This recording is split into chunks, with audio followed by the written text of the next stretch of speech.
Nature of roots. तो अभी मैंने बताया कि डी जो रूट के अंदर जो कुछ भी था, है ना, डी स्क्वायर माइनस 4ac, इसको अलग से एक नाम दिया गया था डिस्क्रिमिनांट, क्योंकि चूंकि रूट के अंदर लिखा हुआ है तो ये जब भी नेगेटिव होगा, तो रूट के अंदर जब भी नेगेटिव हो जाता है तो हम क्या बोलते हैं, वो रूट्स रियल नहीं है, नॉन रियल है या फिर इमेजिनरी। और डी अगर इक्वल टू 0 हो जाए तब भी हम इजीली देख सकते हैं, जो हमारा रूट्स था क्या था, अल्फा को बीटा का वैल्यू माइनस बी, एक में प्लस साइन के साथ दूसरे में माइनस साइन के साथ। और अगर डी 0 हो गया तो ये पूरा टर्म्स 0 हो जाएगा, और ये अगर 0 हो गया तो +0 लिखें या -0 लिखें, दोनों से सेम ही वैल्यू आएगा। इसीलिए D less than 0 roots imaginary, D equal to 0 roots are real and equal, क्योंकि +0 लिखे या -0 लिखे उससे कोई फर्क नहीं पड़ता, दोनों रूट सेम हो जाएंगे। और डी ग्रेटर देन 0 तो उस केस में ये कुछ ना कुछ एक पॉजिटिव नंबर आएगा, और एक में वो प्लस होगा दूसरे में ये माइनस होगा, मतलब वो दोनों रूट्स का जो वैल्यू होगा वो डिस्टिंक्ट हो जाएगा, है ना, अलग अलग हो जाएगा। तो ये रिजल्ट याद रखना है, D greater than 0 roots are real and distinct, D equal to 0 roots are real and equal, D less than 0 roots are imaginary. But कई बार इसको याद रखने में स्टूडेंट्स जो कंडीशन है वो याद नहीं रखते। ये सिर्फ तब एप्लीकेबल होता है जब उस इक्वेशन में ax² + bx + c = 0 जो इसके कॉफिशिएंट्स हैं a b c ये क्या होना चाहिए, रियल।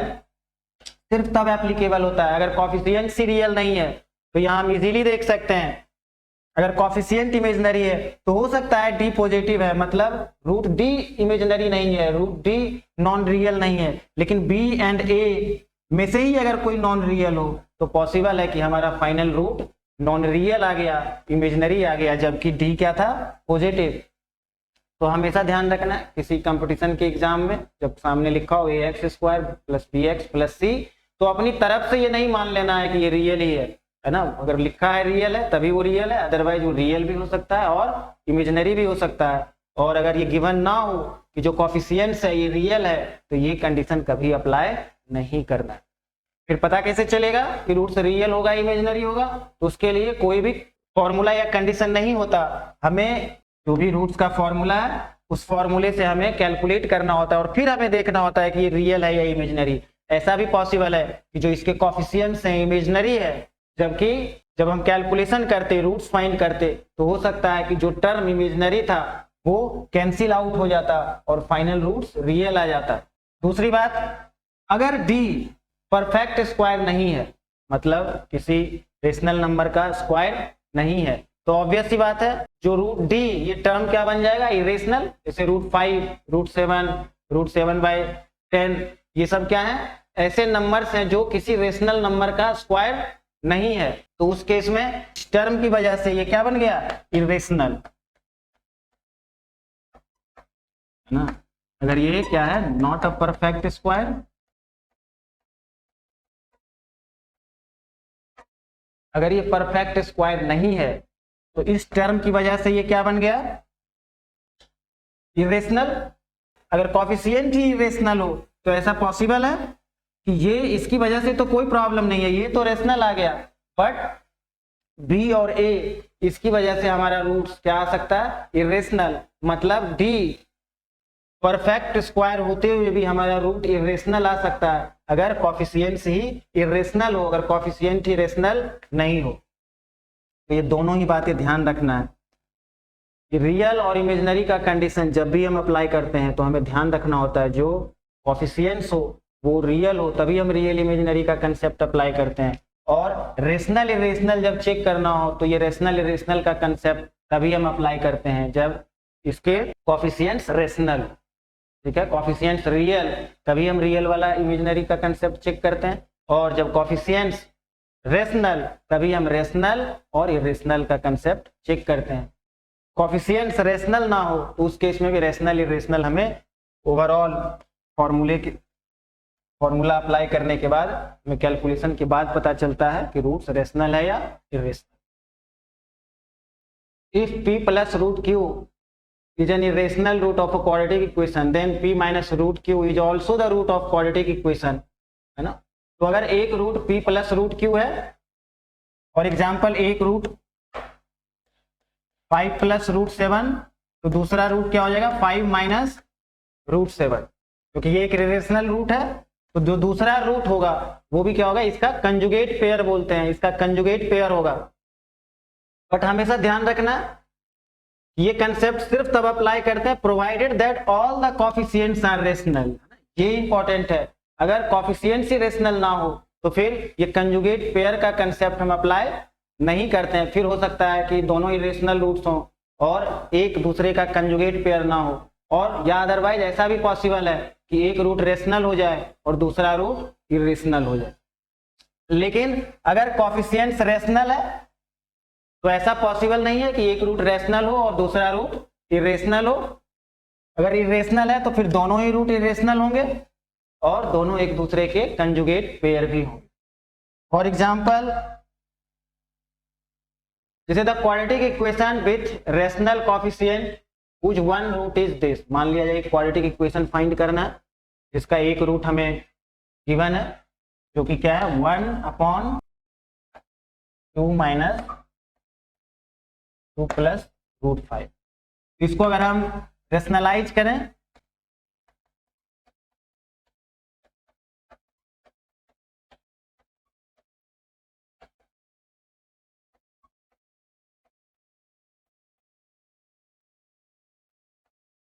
-2 plus,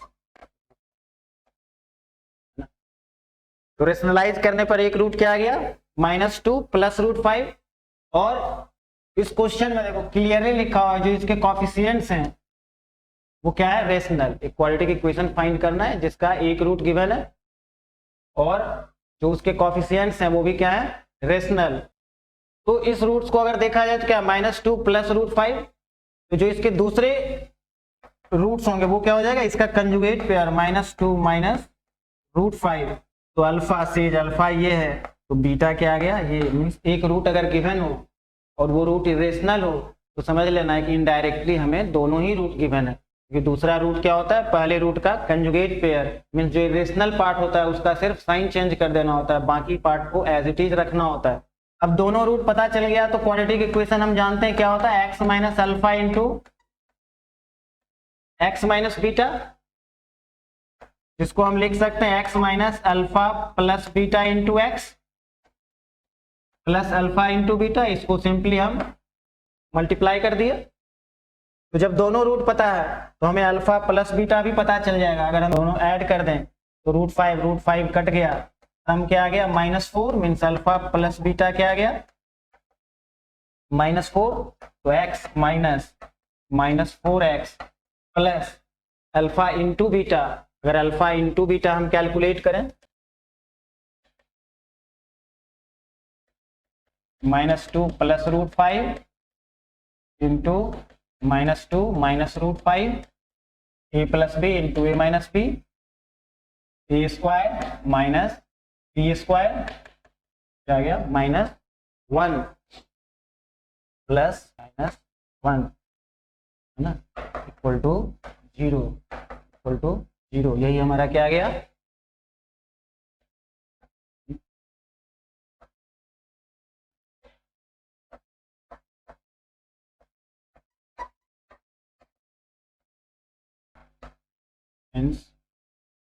option. तो हमेशा ध्यान रखना है रूट्स अगर इरेशनल हो और सिर्फ एक रूट दिया हुआ हो तो इनडायरेक्टली उस क्वेश्चन में हमें दोनों ही रूट्स गिवन है, मतलब कंप्लीट क्वाड्रेटिक इक्वेशन हम वहां से फाइंड कर सकते हैं। नेक्स्ट हम लोग करेंगे दो क्वाड्रेटिक इक्वेशन गिवन है ax square plus bx plus C और -ax square plus dx plus C. AC not equal to 0, तो px इंटू क्यू मल्टीप्लाई किया हुआ है दोनों क्वाड्रेटिक इक्वेशन, और इसके रूट्स के बारे में हमें बताना है इसके कितने रूट्स रियल हैं, इमेजिनरी है, नॉन रियल है। तो हमेशा ध्यान रखना है अगर दो इक्वेशन आपस में मल्टीप्लाई हो, सपोज इसका रूट्स अल्फा बीटा, इसका रूट कुछ भी है गामा डेल्टा, ये इक्वेशन कुछ भी हो सकता है क्वाड्रेटिक, क्यूबिक, ट्रिगोनोमेट्रिक, अगर कभी भी दो इक्वेशन मल्टीप्लाई हो तो जो ओवरऑल इक्वेशन बना उसके रूट्स क्या होंगे, जो फर्स्ट इक्वेशन है यहां से जो रूट आया वो भी ओवरऑल रूट होगा, और जो सेकेंड इक्वेशन है वहां से भी जो रूट आया वो भी फाइनली हमारे कंप्लीट इक्वेशन का रूट होगा, क्योंकि इनमें से कोई एक भी जीरो तो ये ओवरऑल क्या हो जाएगा, जीरो, और LHS RHS इक्वल हो जाएगा। तो Px इंटू QX के बारे में हमसे पूछा जा रहा है, तो अगर अलग अलग देखा जाए Px QX इक्वल टू 0 है ना, इसके रूट्स के बारे में कहा गया। तो अगर हमें पता चल जाए इसके रूट्स के बारे में और इसके रूट्स के बारे में, मतलब हमें कंप्लीट पता चल गया इस Px into QX equal to 0 के रूट्स के बारे में। तो अगर सेपरेटली सोचा जाए Px क्या है, ax square plus bx plus c equal to 0, QX क्या है, minus ax square plus bx plus c equal to 0। हालांकि इस क्वेश्चन में लिखना चाहिए, रह गया हो जो ये सब कॉफिशिएंट्स हैं a b c d, ये सब क्या होने चाहिए, रियल। ठीक, तो इसका अगर d चेक किया जाए, b square minus 4ac, suppose इसको हम डिस्क्रिमिनेंट ऑफ p बोल देते हैं और इसको डिस्क्रिमिनेंट ऑफ q, ये क्या आ जाएगा, d square minus 4 minus a into C, तो ये क्या आ गया, d स्क्वायर प्लस 4ac।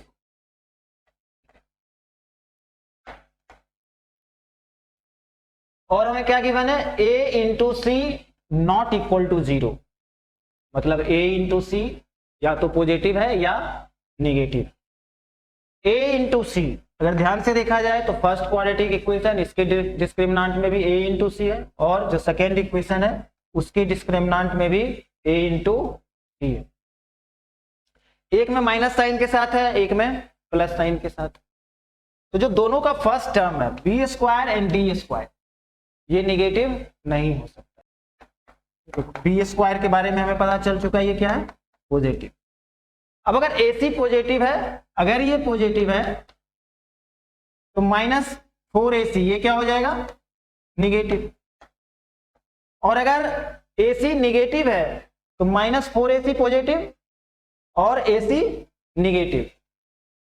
तो दोनों ही केस में देखो, अगर AC पॉजिटिव लेते हैं तो इसके दोनों टर्म्स पॉजिटिव हो गए, पॉजिटिव पॉजिटिव, मतलब जिसका जो D है डिस्क्रिमिनेंट वो पॉजिटिव आ गया। और अगर AC निगेटिव लेते हैं तो माइनस 4AC पॉजिटिव हो जाएगा और बी स्क्वायर पॉजिटिव और माइनस 4AC भी क्या हो जाएगा, पॉजिटिव।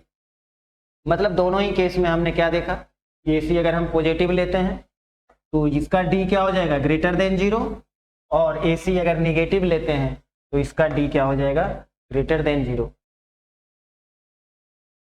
तो दोनों ही केस में हमने क्या देखा, इन दोनों में से एक का D, एक का डिस्क्रिमिनेंट पॉजिटिव जरूर होगा, ऐसा नहीं हो सकता कि दोनों का डिस्क्रिमिनेंट निगेटिव हो गया। इसलिए क्या आ गया, इसके एटलीस्ट 2 रियल रूट्स जरूर हो। Next question, if ABC are rational, ABC rational तो ऑब्वियस सी बात है जो एक्स स्क्वायर या एक्स और जो कांस्टेंट है, रेशनल प्लस रेशनल और रेशनल माइनस रेशनल फिर रेशनल ही होता है। मतलब जो गिवन क्वाड्रेटिक इक्वेशन है इसके जो कोफिशिएंट्स हैं एक्स स्क्वायर का एक्स और जो कांस्टेंट टर्म है ये भी क्या रहा होगा, रेशनल।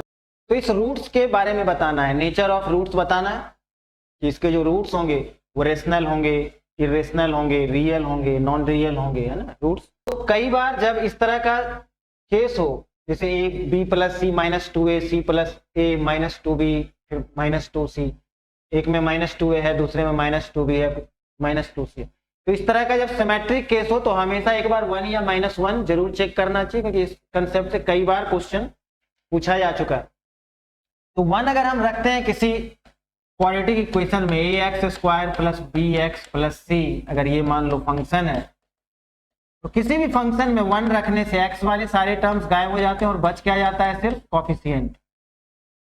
तो हमेशा ध्यान रखना है, अगर सम ऑफ कोफिशिएंट्स अगर 0 है ना, इसका मतलब इसका एक रूट 1 जरूर है, ठीक है। तो सिमेट्रिक वाले केस में हमेशा चेक करना चाहिए, जब कुछ टर्म प्लस साइन के साथ हो, सिमेट्रिकली कुछ टर्म माइनस साइन के साथ हो, तो उसमें एक बार 1 रख के जरूर चेक करना चाहिए या फिर कोफिशिएंट्स का सम अगर 0 हो तो उस इक्वेशन का एक रूट क्या होता है 1। इसको ध्यान में भी रखना है क्योंकि इससे कई बार क्वेश्चन पूछे जा चुके हैं जेईई मेंस में।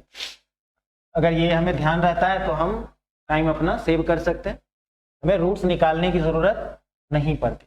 तो जैसे ही हमने देखा इसमें देखो b plus c minus 2a, 2 बार b प्लस साइन के साथ और माइनस 2b भी है तो b वाले टर्म्स भी कट जाएंगे।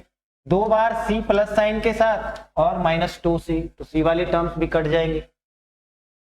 2 बार प्लस a और माइनस 2a तो a वाले टर्म्स भी कट जाएंगे, है ना। तो कोफिशिएंट्स का सम क्या है 0 और x 1 रखते ही ये सिर्फ क्या बचेगा कोफिशिएंट्स। इसका मतलब हमें पता चल गया एक रूट इसका क्या है 1। और दूसरा रूट अगर पता करना हो तो दूसरा रूट हम प्रोडक्ट से पता कर सकते हैं, अल्फा इंटू बीटा क्या होता है c बाय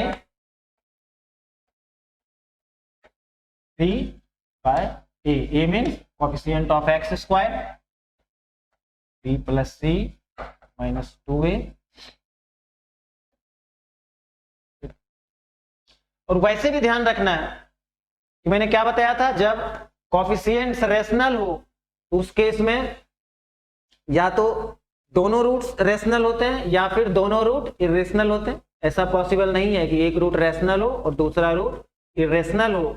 इसका मतलब एक रूट अगर 1 आ गया रेशनल तो या तो, है ना, तो दूसरा रूट भी जब भी होगा तो वो क्या होगा रेशनल ही होगा, दूसरा रूट इरेशनल नहीं हो सकता। क्लियर, हमेशा ध्यान रखना। कोफिशिएंट्स जब रेशनल हो, कंडीशन भी ध्यान रखना है, मैं किस केस में बता रहा हूं, जब कोफिशिएंट्स रेशनल हो। तो कोफिशिएंट्स जब रेशनल हो तो दोनों रूट्स रेशनल होंगे या फिर दोनों रूट इरेशनल हो।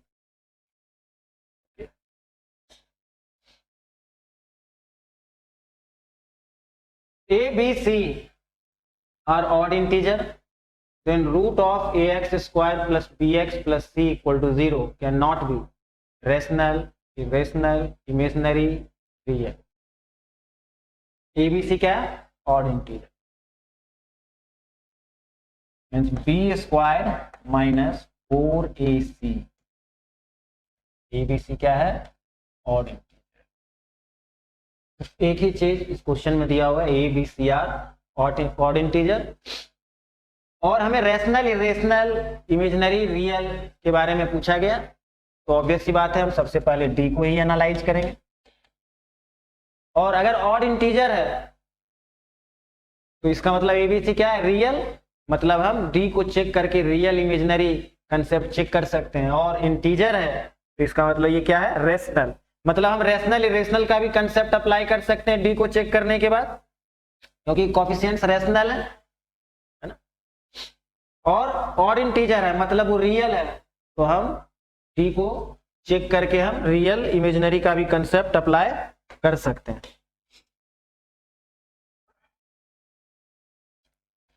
तो बी स्क्वायर माइनस 4ac, अगर b का वैल्यू हम कम ले लें, छोटा ले लें और a इंटू सी बड़ा ले लें तो हमें क्या समझ में आएगा कि बी स्क्वायर से ऑब्वियसली हम ऐसा वैल्यू ले सकते हैं कि बी स्क्वायर का वैल्यू छोटा हो जाए, छोटा ऑड नंबर ले लेंगे और एक a और c बड़ा ऑड नंबर ले लेंगे तो ये ऑब्वियस सी बात है बी स्क्वायर से ज्यादा हो जाएगा 4ac। उस केस में ये क्या हो जाएगा डी निगेटिव हो जाएगा और रूट्स क्या हो जाएगा इमेजिनरी। लेकिन अगर b का वैल्यू हम बड़ा ले लें तो बी स्क्वायर बड़ा ले लें और ए सी का छोटा वैल्यू ले लें तो बी स्क्वायर ज्यादा बड़ा हो गया तो बड़े नंबर में जब छोटा नंबर माइनस होगा तो ये क्या आ जाएगा पॉजिटिव और उस केस में क्या हो गया रूट्स रियल। मतलब अगर सिर्फ इतना गिवन है कि roots are coefficients are integer तो इसके रूट्स रियल भी हो सकते हैं, इसके रूट्स इमेजिनरी भी हो सकते हैं, मतलब इसका डी पॉजिटिव भी हो सकता है, इसका डी निगेटिव भी हो सकता है। अब रेशनल इरेशनल के लिए क्या करते हैं, हम चेक करते हैं कि ये परफेक्ट स्क्वायर है या नहीं। अगर ये परफेक्ट स्क्वायर होगा तो रूट्स क्या हो जाएंगे रेशनल।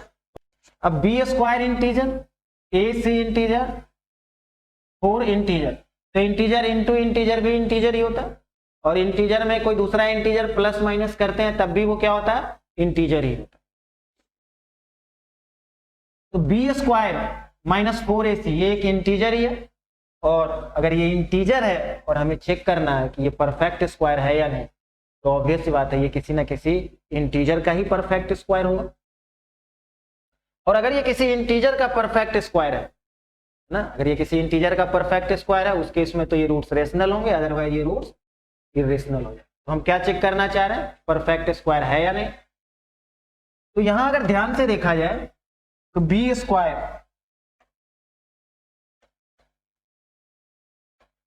ऑड नंबर का स्क्वायर हमेशा क्या होता है, ऑड नंबर। तो ये क्या है, ऑड a इंटू सी 4। तो 4 से मल्टीप्लाई होने की वजह से, एक इवन नंबर से मल्टीप्लाई होने की वजह से ये टर्म्स क्या हो गया, इवन। और हमें पता है ऑड माइनस इवन हमेशा क्या होगा, ऑड, है ना। कुछ चीजें हमेशा ध्यान रखना है, ऑड माइनस ऑड ये भी क्या होगा, इवन। तो छोटा एग्जांपल लेके देख सकते हैं, 5 माइनस 3 2 क्या आ गया, इवन नंबर। और इवन माइनस इवन ये भी क्या होता है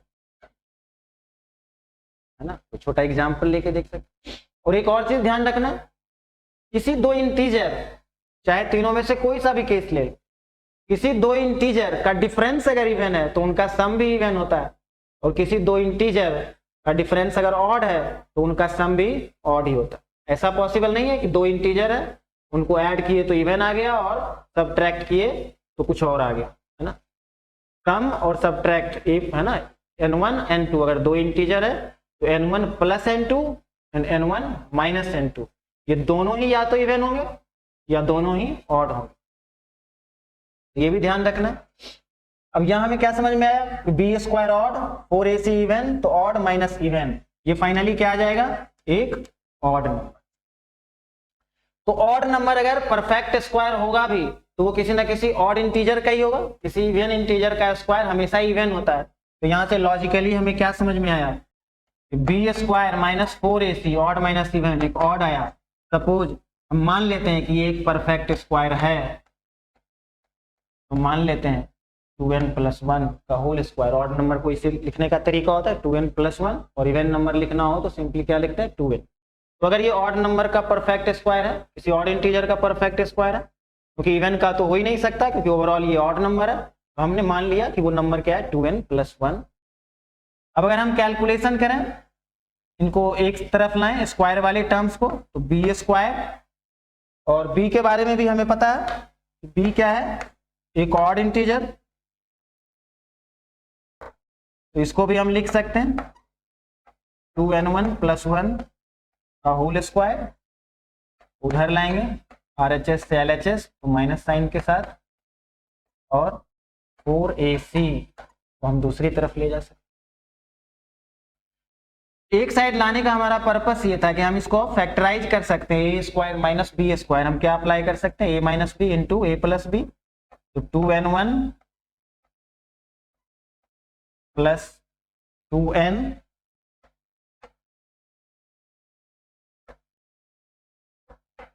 प्लस 2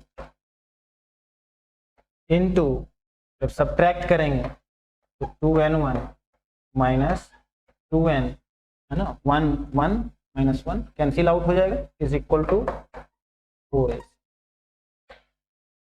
अब यहां इजीली देखा जा सकता है, यहां भी 2 कॉमन, यहां भी 2 कॉमन, तो 4n1 plus n plus 1 into n1 minus n is equal to 4ac।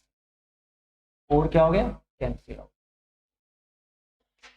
अब इसको एनालाइज करने की कोशिश करते हैं। अगर RHS के बारे में देखा जाए, a इंटू सी मतलब odd number into odd number, तो जो कि हमेशा क्या होगा, odd number into odd number. ये ओवरऑल क्या आ गया, ऑड, क्यों, क्योंकि odd number into odd number हमेशा क्या होता है, ऑड। तो RHS भी क्या होना चाहिए, ऑड नंबर। अभी मैंने बताया था कि अगर दो नंबर हमारे पास है n1 n2, तो उनका सम अगर ऑड है उनका डिफरेंस भी ऑड ही होगा, और सम अगर इवन है तो उनका डिफरेंस भी इवन ही होगा। ऐसा नहीं हो सकता कि दो इंटीजर का सम ऑड आ जाए और डिफरेंस इवन आए। मतलब n1 माइनस n और n1 प्लस n, यहां तक दोनों सेम नेचर के। दो नंबर का डिफरेंस और सम दोनों सेम नेचर का होता है जब बात हम ऑड और इवन चेक करने की करते हैं। तो ये ऑड तो ये भी ऑड, ये इवन तो ये भी इवन। लेकिन +1 करने से किसी नंबर में अगर हम 1 ऐड करते हैं तो क्या हो जाएगा, अगर वो इवन था तो अब ऑड हो जाएगा, और अगर ऑड था तो अब वो इवन हो जाएगा। इसका मतलब ये अगर ऑड तो यहां तक ऑड, लेकिन +1 होने के बाद इवन, और ये अगर इवन तो यहां तक इवन, और +1 करने के बाद ऑड। मतलब क्या समझ में आया, ये और ये सेम नेचर के नहीं होंगे अगर बात इवन ऑड की जाए। क्यों, +1 होने की वजह से। अगर +1 नहीं होता तो ये दोनों इवन होते या दोनों ऑड होता, लेकिन +1 होने की वजह से इसका नेचर चेंज हो जाएगा। तो इसका मतलब ये अगर ऑड तो ये इवन, और ये अगर इवन तो ये ऑड। क्या समझ में आया, इन दोनों में से एक कोई इवन नंबर जरूर होगा, इन दोनों में से कोई एक, एटलीस्ट 1। और अगर एक भी इवन है, फैक्टराइज करने के बाद उसमें एक भी अगर नंबर इवन है तो ओवरऑल LHS हमारा क्या आ गया, इवन।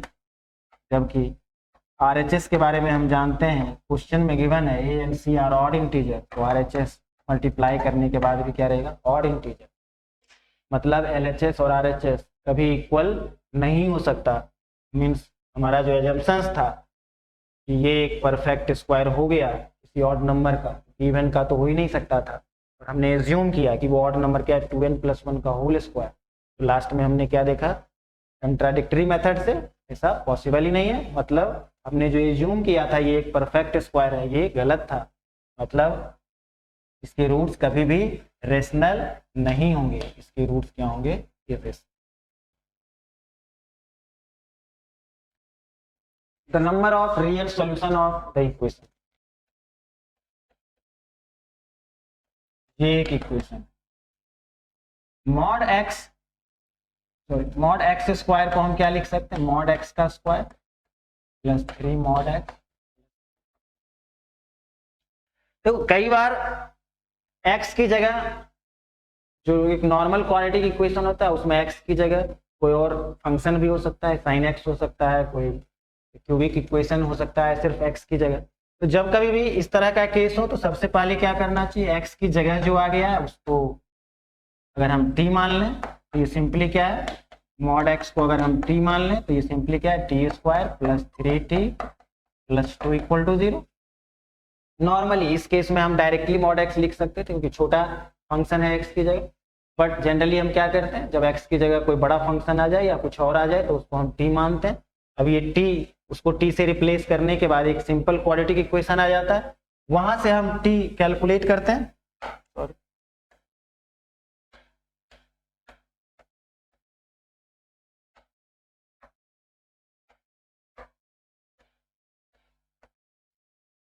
यहां से हम सिंपली t कैलकुलेट करेंगे तो फॉर्मूला भी अप्लाई कर सकते हैं, या फिर यहां देखो क्लियरली दिख रहा है, यहाँ कोफिशिएंट्स का सम क्या है, 1 - 3 + 2 0। इसका मतलब इसका एक रूट क्या है, 1। कोफिशिएंट का सम 0 तो वह एक रूट क्या है, 1।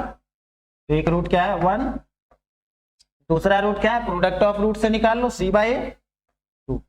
फैक्टराइजेशन से भी हम कर सकते थे या हम फॉर्मूला अप्लाई कर सकते थे। तो इसके रूट्स क्या है, 1। मतलब t क्या आ गया, 1 और 2, और t क्या था, मॉड x। मॉड x क्या आ गया, 1, मॉड x क्या आ गया, मॉड x 1, मतलब x क्या आ गया, +-1, मॉड x 2, तो x क्या रहा होगा, या तो 2 या फिर x क्या है, -2, क्योंकि -2 का भी मॉडुलस क्या होता है, 2। इसके सॉल्यूशन क्या आ गया, -2 -1 1 2। नंबर ऑफ सॉल्यूशन कितने आ गए। इसी केस में अगर मान लो एक रूट पॉजिटिव आता, एक रूट निगेटिव आ जाता, तो जो मॉड x है पॉजिटिव वाले के लिए है ना 2 रूट्स आते, और जो निगेटिव आता तो मॉड x कभी निगेटिव नहीं होता, तो इसका मतलब इसके कितने रूट्स होते, 2। और अगर दोनों ही रूट निगेटिव आ गया, जो कि इस केस में नहीं आया, इस केस में पॉजिटिव आया, बट अगर मॉडुलस वाले सवाल में दोनों रूट्स अगर निगेटिव आ जाता, मतलब दोनों में से कोई भी एक्सेप्टेबल नहीं होता, फिर नंबर ऑफ सॉल्यूशन 0 हो जाता। नेक्स्ट क्लास में हम लोग क्वाड्रेटिक इक्वेशन को ग्राफिकली एनालाइज करना सीखेंगे, और देखेंगे ग्राफिकली, इसमें से भी बहुत सारे क्वेश्चन थे जिसको हम ग्राफिकली एनालाइज कर सकते थे। नेक्स्ट क्लास में हम लोग पहले उसका थ्योरेटिकल पार्ट पढ़ेंगे।